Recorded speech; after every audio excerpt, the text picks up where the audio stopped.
Well, a great big happy hello on this Wednesday afternoon here in London. It's another heat wave in London. I think that's our third heat wave in about a month. And it's very hot in my little room. So at the back of my camera, I've actually taken a couple of frozen popsicles and put it against my camera to try and stop it from overheating. So just so you know what's going on here. And please get involved in the comments. Let us know who you are, where you're watching from, because it's always lovely to see where everyone's joining from. And I'm really excited about today's guest. I just thought I would, before we introduce her, I just thought I'd show you a little something I got in the post today.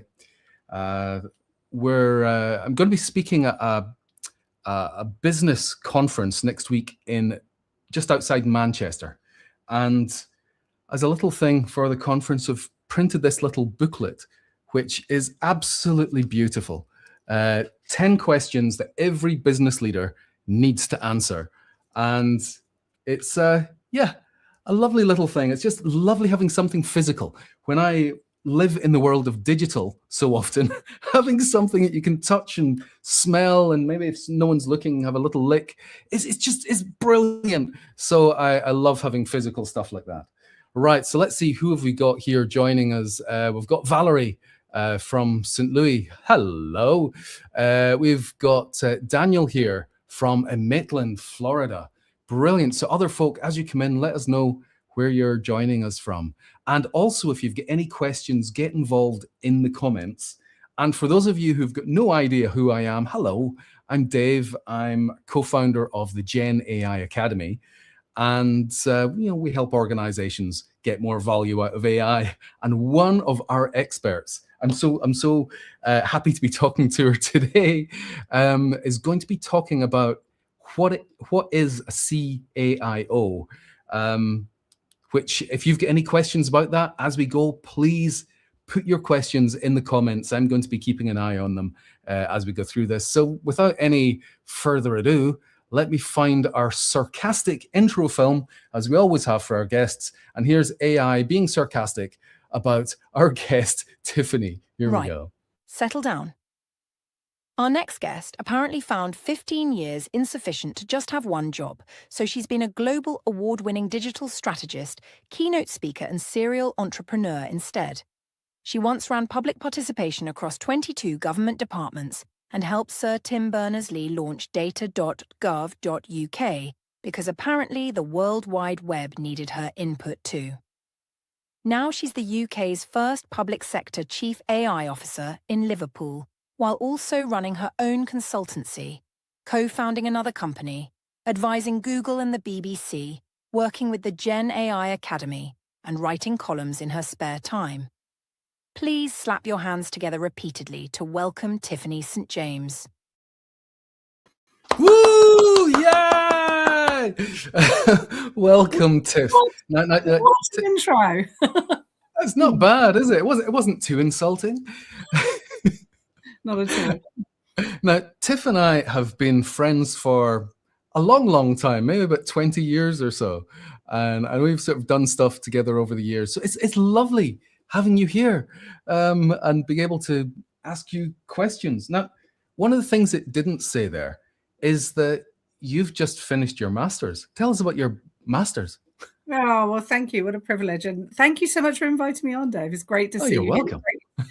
Chat to you today. So I've just completed an MSc in Applied Positive Psychology for Organizations and Leadership. It's the only one in the world, an MSc focusing on Applied Positive Psychology with this strand. So I did it 3 years part-time alongside working full-time.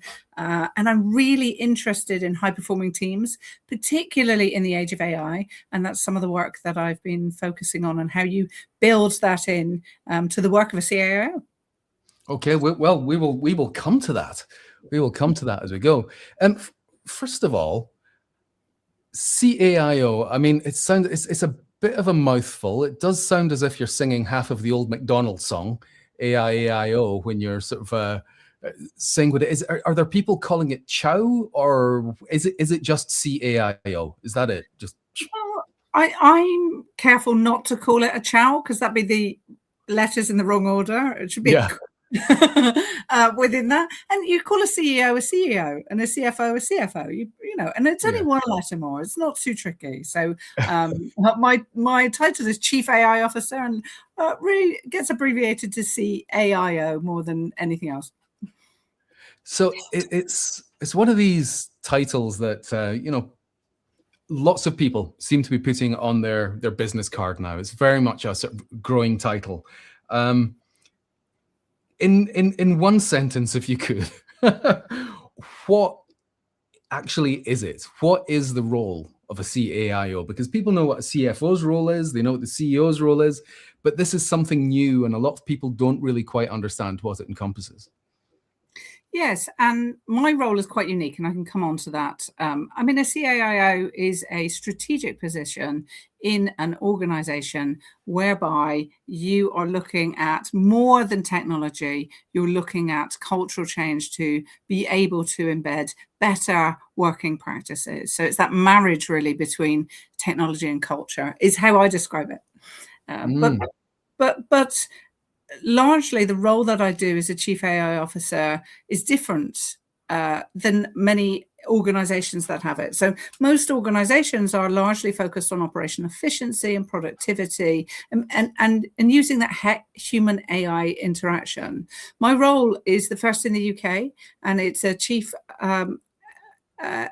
AI officer for Liverpool City Region Combined Authority, which is a regional CAO. So it's the first regional public sector CAO. So instead of looking after one company, I'm looking after a region of 1.6 million people and helping to embed AI in the region for better outcomes for people who live and work there.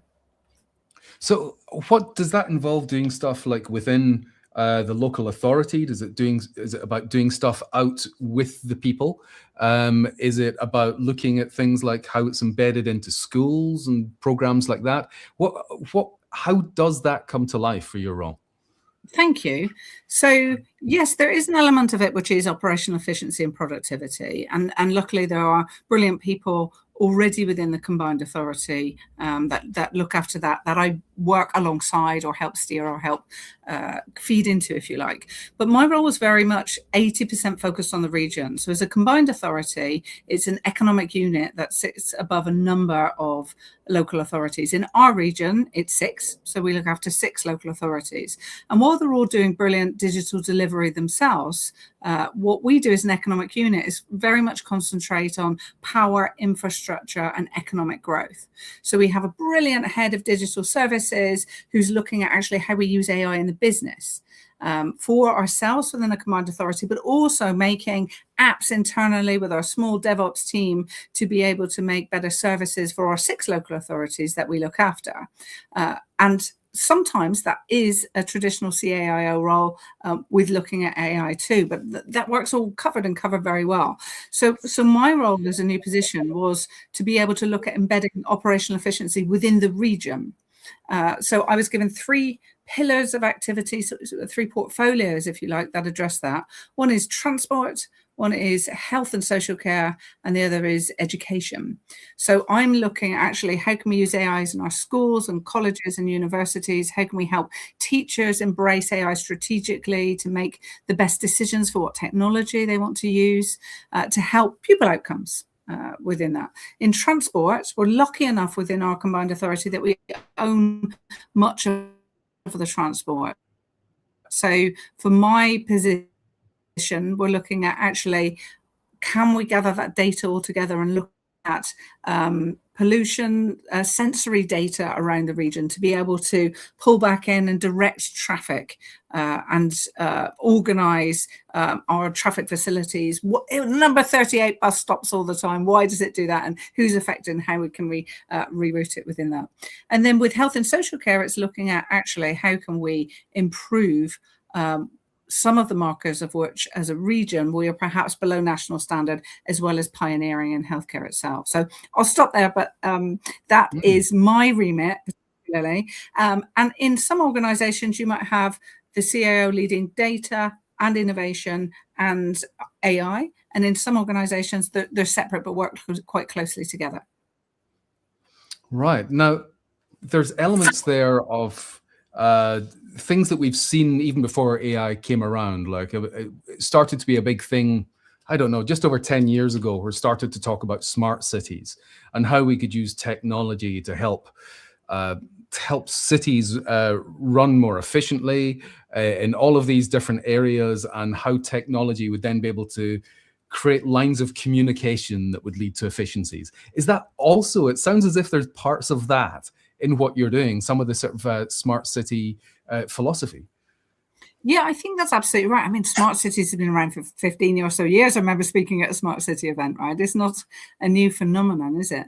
But essentially, with the speed of development of AI, it has a new focus. So, a real focus in terms of what we can do and deliver. So one example is we have 2 digital twins within the region. So we have photogrammetry technology of a drone that have flown over the entire area to be able to then look at an interactive way that you can plug data sets into that to be able to look at predictive analytics. Whereas the pollution that's coming off the port, on what types of days, where could solar panels be positioned on buildings to get the best effect that face the sun, that are not overlooked on public buildings, for example.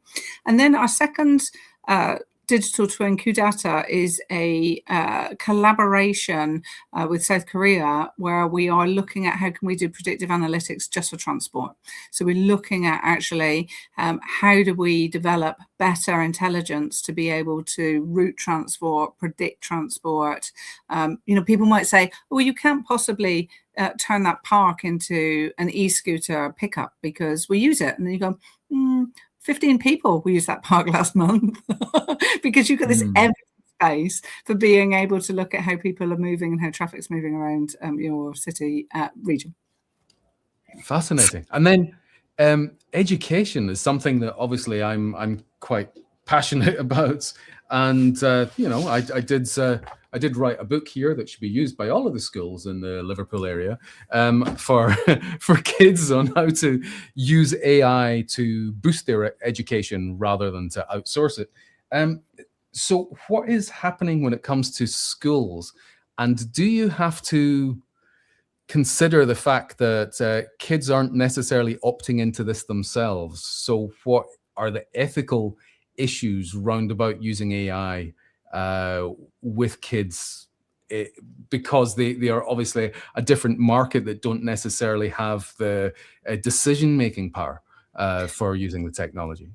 It's a really good question, Dave. And what we're not trying to do is set educational policy for schools. What we are trying to do is to assist schools that are already perhaps considering using AI or looking at where the tooling, they might not be understanding as much in terms of the marketplace, in terms of what can be served to them. So a couple of things. First, addressing the ethical reason. There's a great piece of work done within the region before I joined by the Civic Data Cooperative, which was an initiative between Liverpool City Region and the University of Liverpool to set out a residents' data and AI charter, which really was what residents require of us before we implement or make anything with AI, and 11 principles which were founded from that look at how we then apply AI, and they were really focused on AI for good, ethical AI. It doesn't have to be fast. We're trying to get better outcomes. I speak quite a lot at panels, and they'll say, how is AI making you faster? And I'm like, well, we're trying to improve the SAT scores of year 6 before they go to high school. Or their secondary school. That's not a faster outcome; it's a better outcome, for residents. So we got the principles, and that was a kind of foundational piece, which even central government have lauded a great approach to. Then the second thing that we have trialled, again before my tenure, but we put learning technology in teachers' hands in 10% of our primary schools to help teachers utilize and understand as a pilot the value of AI and what it can bring to the classroom. So yes, they are using that in the classroom with children, but they can then see, is there one subject that all children are not great at, and how can they improve on that particular? Or can they see that, Johnny is having a real issue on particular areas, and then tweak and set his tests. And it's pure personalized learning for the individuals within the classroom to help augment their personal journey, not just kind of one blast of it. So yes, it has to be used carefully and considerately. The schools we have provided this for the schools, but also it's obviously, you know, the schools taking this up and liaising with the parents. And of course, the underpinning fact is that everyone needs the devices to be able to do to it. So literacy isn't just about the process and the learning. You know, in some poorer communities, it's about access to actual devices to be able to, you know, utilize that themselves. So we have a digital inclusion learning program that has resurfaced 4,000 devices to parents in the region who want to get ahead of this and want to be able to, you know, help their children with homework, or, you know, to be able to understand that. So yes, we're not prescribing it, and we are running it as a pilot to be able to help. We want to help teachers be knowledgeable about AI and therefore make the right decisions for themselves, the pupils, the schools, in combination with the parents. So a lot of what you have to do is deal with multiple stakeholders. So at this point, you're talking about, there's the kids, but really the stakeholders that we have here is we've got the teachers, the teaching staff, you've got the local authority who are overseeing all the education, you've got the parents. How much of your job is trying to reconcile the different needs of these different audiences, and are there opinions aligned, or do you find that there's a lot of conflict and clash between that? Yeah, I would say that you know, part of my role is extreme stakeholder management.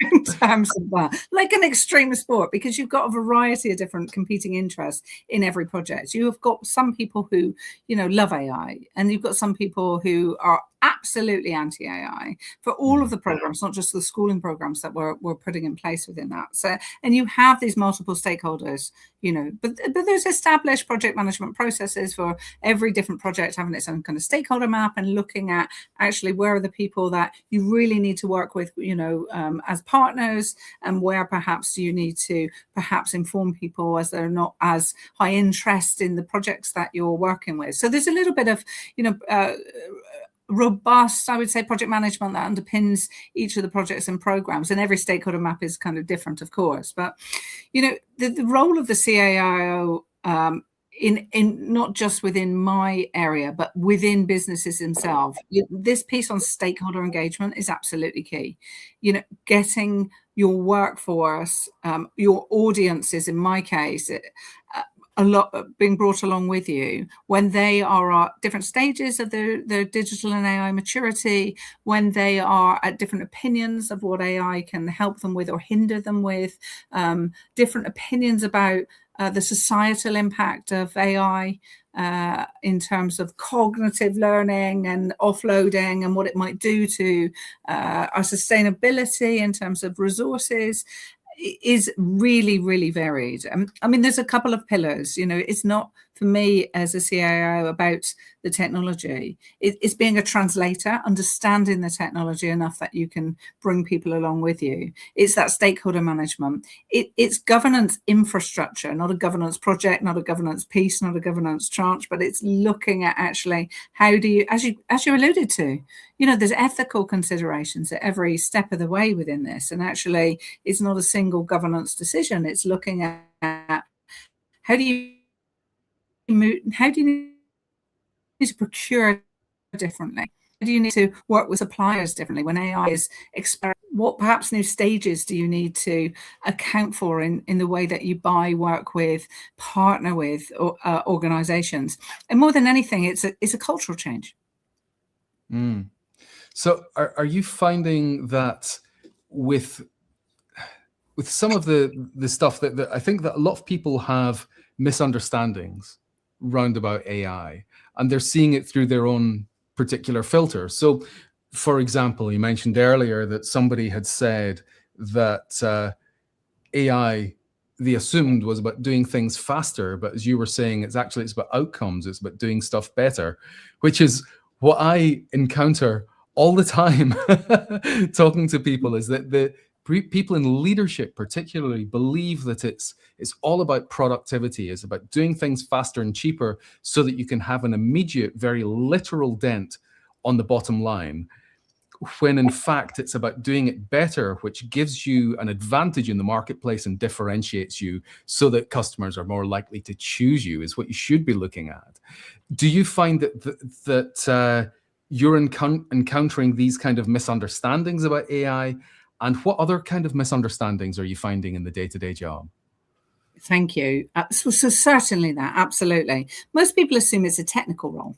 So the chief AI officer must know everything about AI, must have done a machine learning degree, must be a computer scientist or a data scientist within that regard. And I don't see it as that. And I think there is a better understanding that it's about change management, it's about trust, it's about organizational politics.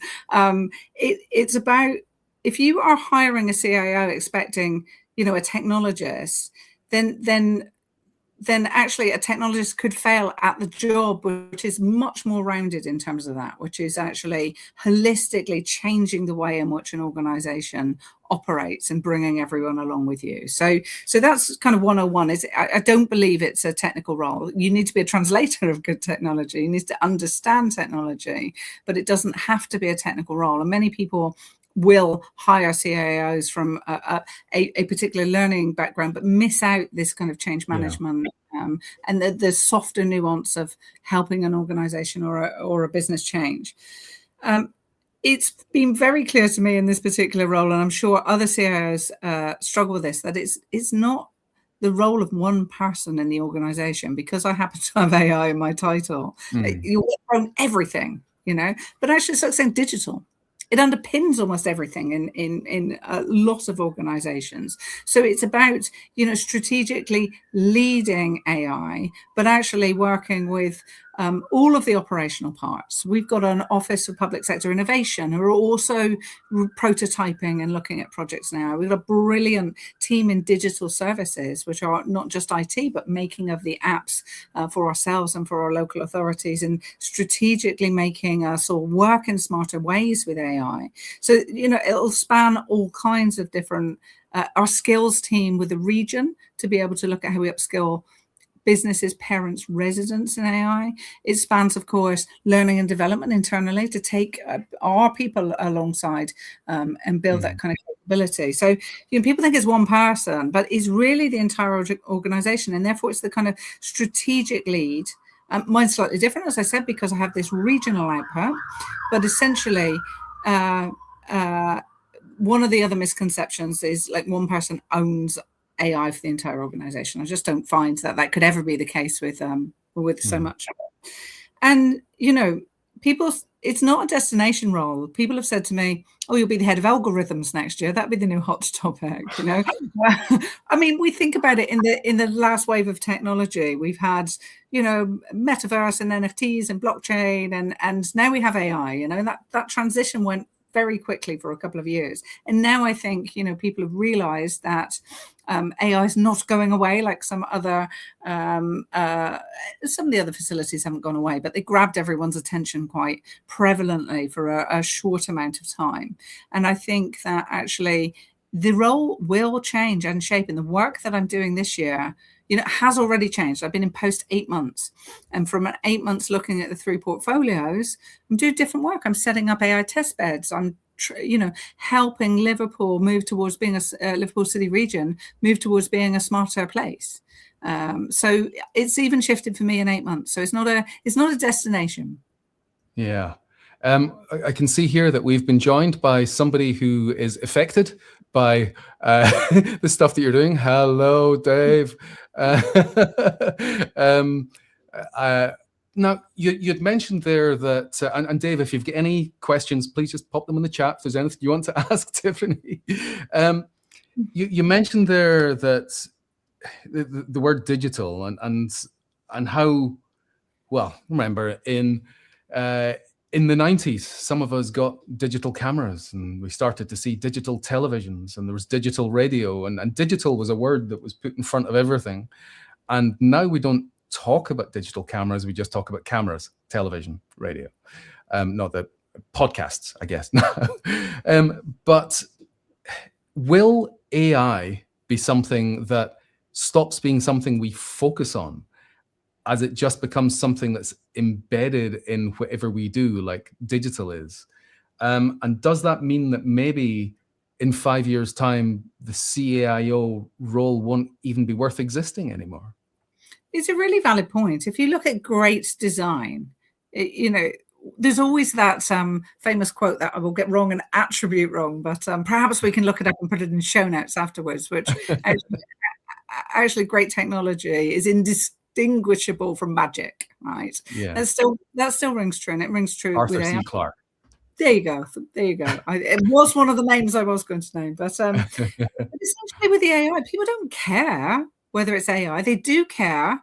They do care in certain aspects that there isn't just an AI making decisions about the benefits, about their healthcare. They really care about how AI is used, but they actually just want a great service. They want a healthcare system that works. They don't want to wait in a queue for a doctor's appointment. They want to be able to make that booking in their own time, in their own way, and that works. And I think it's absolutely important to be transparent about where AI has been used and how it's being used and what models were used, and making sure that that is absolutely very clear.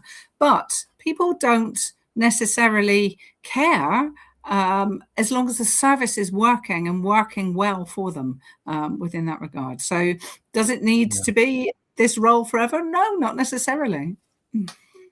Yeah, because I think there's things like using AI, developers using AI, and I'm constantly building little apps. I probably build 2 or 3 a week. And there's one of them I built at the beginning of the year. I found myself sort of in New York for a week with the family, and I had some time on my hands. So I started thinking, what are the things in my life that are an irritant to me, that are the bits that cause me sadness or frustration? And one of the things was every 3 months, my accountant asks me to give him all the stuff for VAT, all of the receipts, all of the invoices for VAT. And it just, every time that comes around, my heart sinks.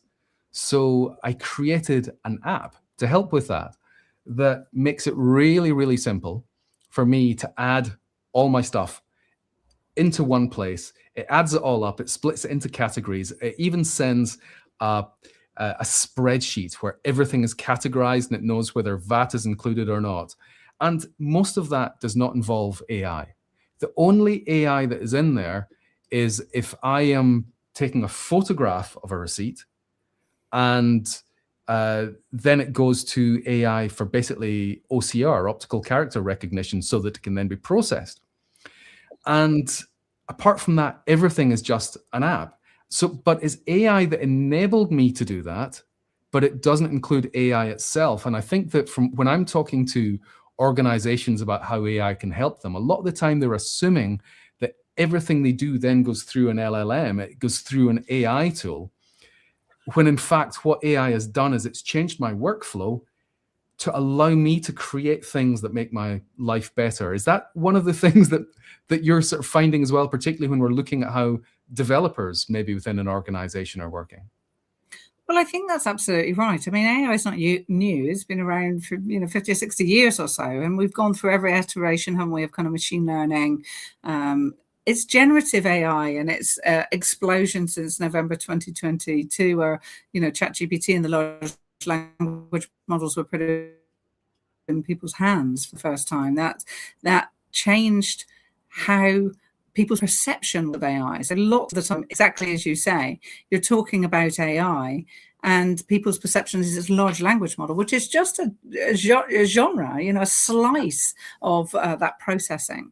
And therefore, that kind of colors people's opinion, like, oh, it's made up and it hallucinates, and you've got to be careful with it. You've got a set of instructions that you put together in one place and can boundary that and interrogate that.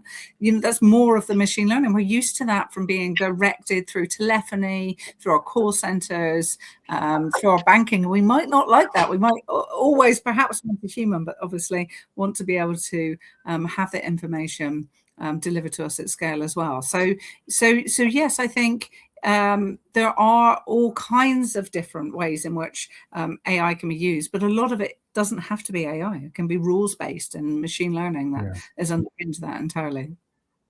And I think it's one of the things I find myself talking about quite a lot when people misunderstand stuff, where you've got deterministic processing, which uses something we call Boolean logic, and that's what we've been used to with computers.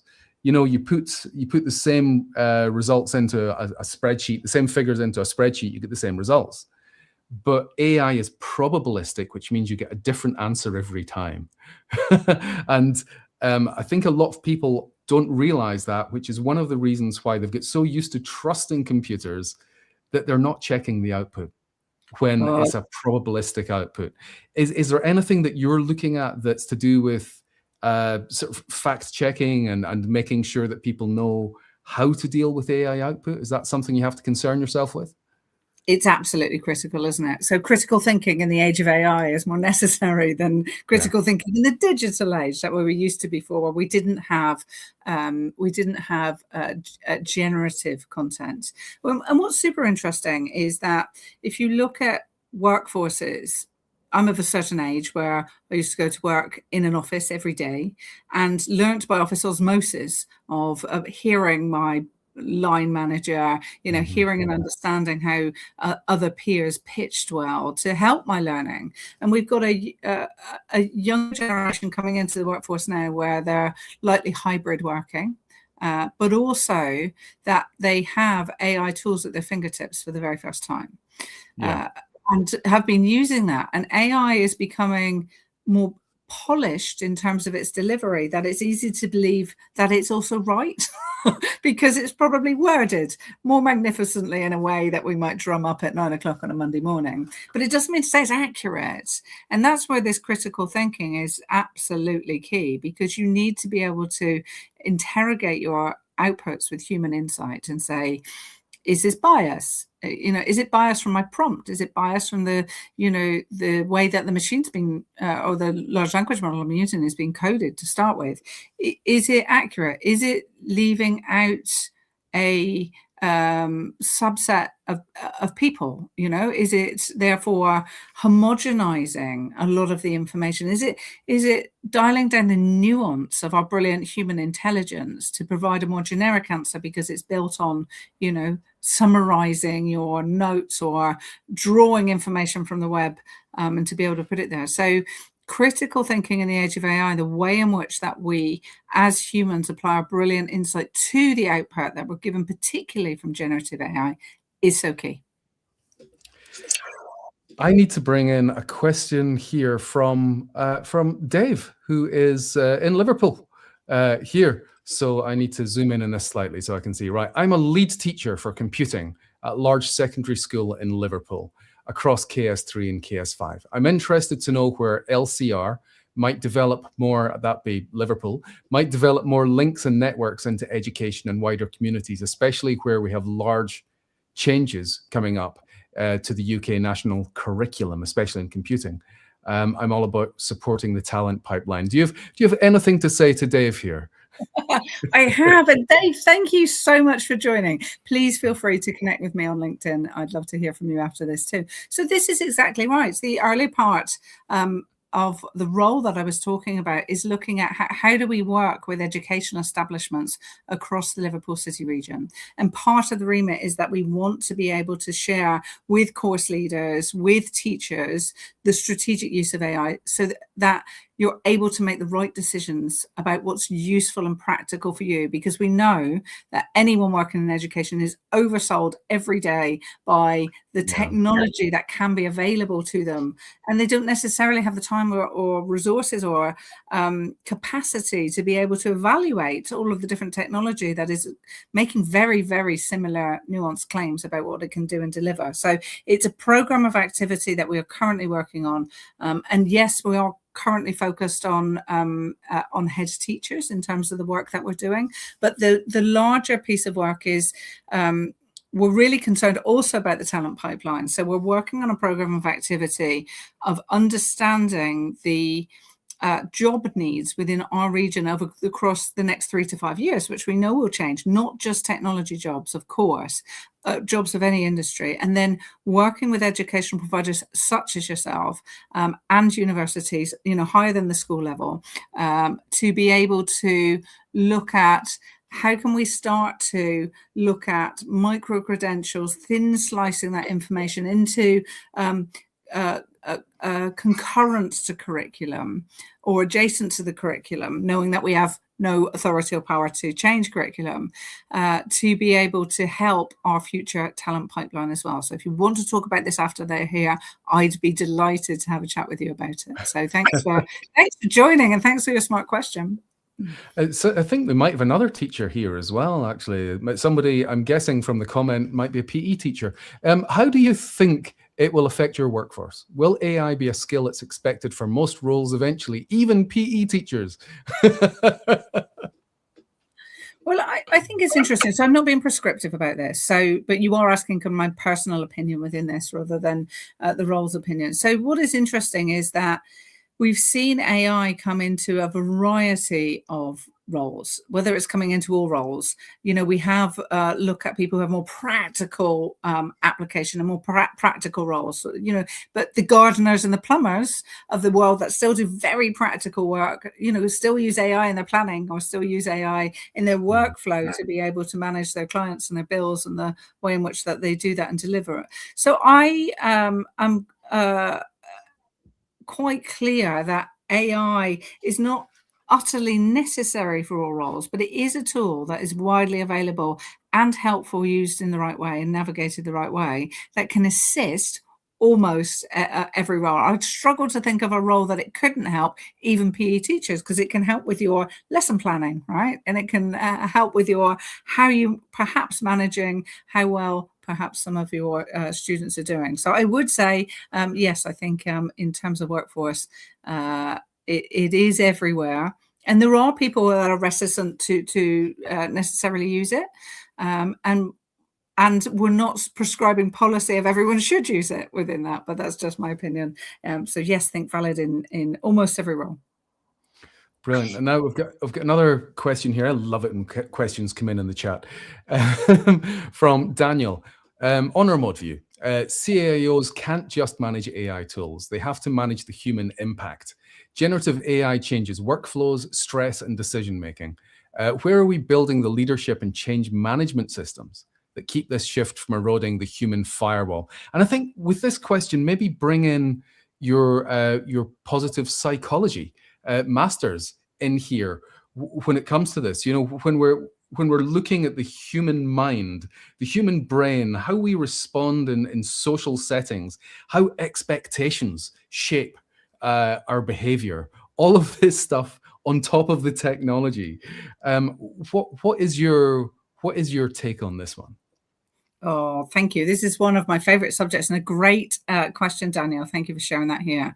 You're absolutely right. It's much more than managing the tools, and it's absolutely also about the human impact as well within that. So generative workflows will all change the way in which that we're perhaps making decisions. But additionally to that, they're also perhaps causing that stress and anxiety for people at different stages of their career in terms of how they're embracing those. You hear about these new tools coming out every day. You haven't got the opportunity to necessarily, embrace those. So there's certainly an anxiety in the workplace about what should I be using? How should I be using it? How do I learn like a hockey stick on top of the work that I'm doing?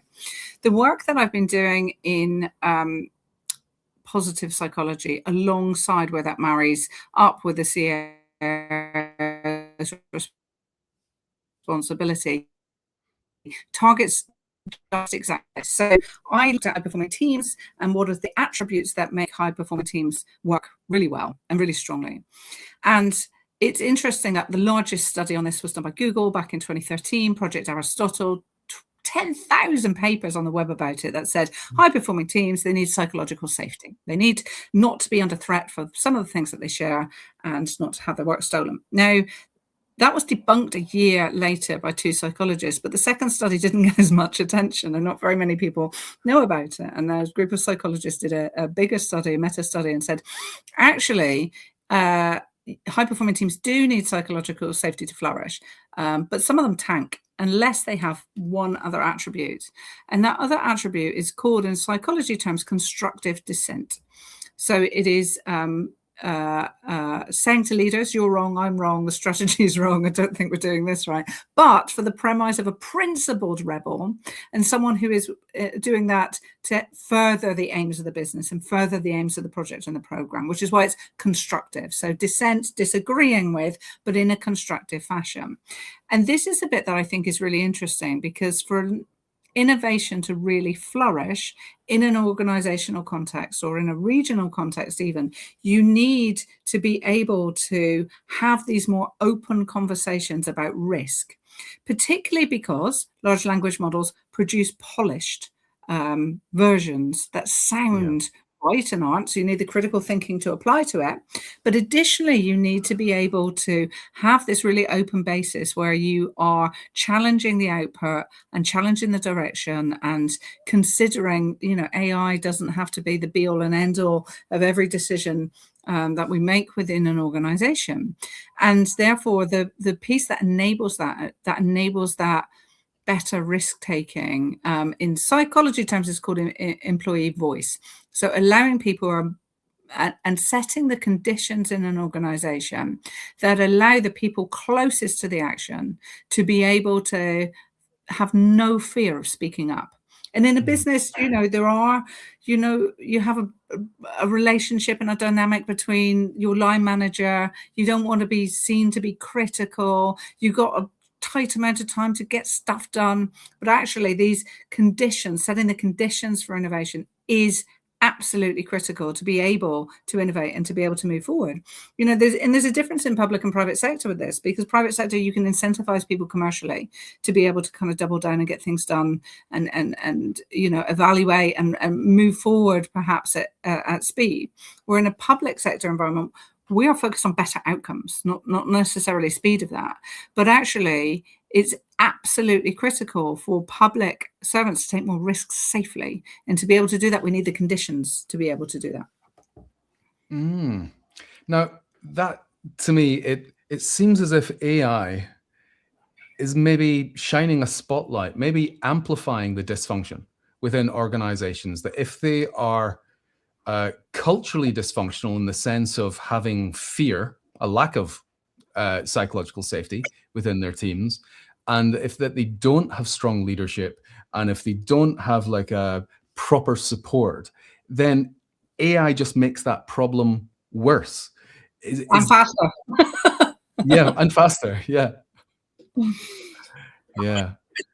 So we've been chatting for 3/4 of an hour. It's probably time for us to wrap this up and let these lovely people who have been joining us actually be productive again, get back on with their work days. I've got a couple of questions I want to ask before we go. One is, what have you changed your mind about when it comes to AI over the past year? Is there anything that you now look 1 year later and go, no, things have changed, I was wrong about that?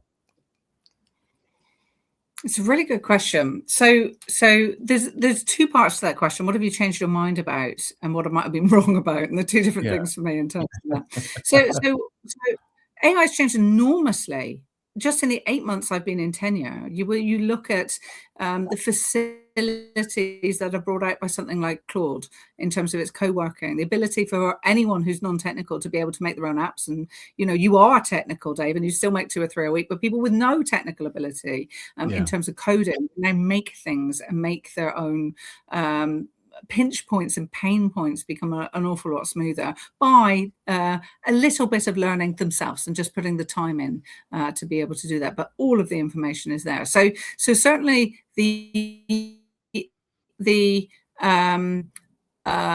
I guess the ability to be able to make things at a very small business level and then teams internally that used to rely on coders has changed dramatically. So that's kind of one of the bigger things that I've seen just within the last 8 months. And having finished my MSc, I did think when I walked into this role that it would be more technical. And what I'm realizing, the thing that is really interesting, people, is that marriage between a CAIO, which is a strategic leadership of embedding AI within a technology organization or through technology in an organization and region, but it's actually the cultural change that needs to go along with it is not just of a personal interest because of what I've been studying, but much more prevalent than I perhaps realized. I think I'm, prescient in looking at these two things together at the same time. I was speaking at a Tech UK conference, and I brought this up on stage, and it so resonated with 200 players in the room in terms of looking at actually that marriage between technological change but human change at the same time. So it's mistaken as a tech rollout when really it's a team performance issue. Yeah. All right. Well, here's my last question for you is, if you had to replace your role, if you had to hire someone to do what you're doing right now, to take on the CAIO role, what would you be looking for when you're interviewing them? Super. Well, it takes 3 people to do my role, Dave, of course. But it's really interesting in where it sits. So I want someone who could translate technology, not necessarily be a technologist, but really understand technology and be able to translate it. I'd need someone who's has one foot in change management, extreme stakeholder engagement, but also someone who's a bit more visionary and pioneering in terms of being able to be interested enough at the societal changes that are coming in with AI and to do something about that. It's not just about technology and cultural change in an organization. It's where is this going and how can we build it in the right ethical way so that we all have the future that we want. That's brilliant. That's fantastic, Tiff. Thank you. Thank you so much for joining us, for being incredibly smart and honest in your answers as well. That's lovely having you on. I think we've got more chats to have on here anyway, and lots more chats to have off here as well. For all of you folk that got involved in the comments, thank you. I love it. I love seeing comments come up and being able to add them into the show. So keep that going. I'm going to be back next week with one of my answering machine shows, but only if I get enough answers. Only if I get enough questions or comments on the answering machine will I be able to do the show. So I need more of those. I will put a link in the comments so that you can do that. I'll be posting something tomorrow to try and get more people to give me comments for the show. And that's it. I want you to look after yourself, go out, get a little bit of vitamin D, and go and tell someone that you love them. And Tiff, thank you so much. And for everyone else that joined, thank you as well. Look after yourself. Bye now.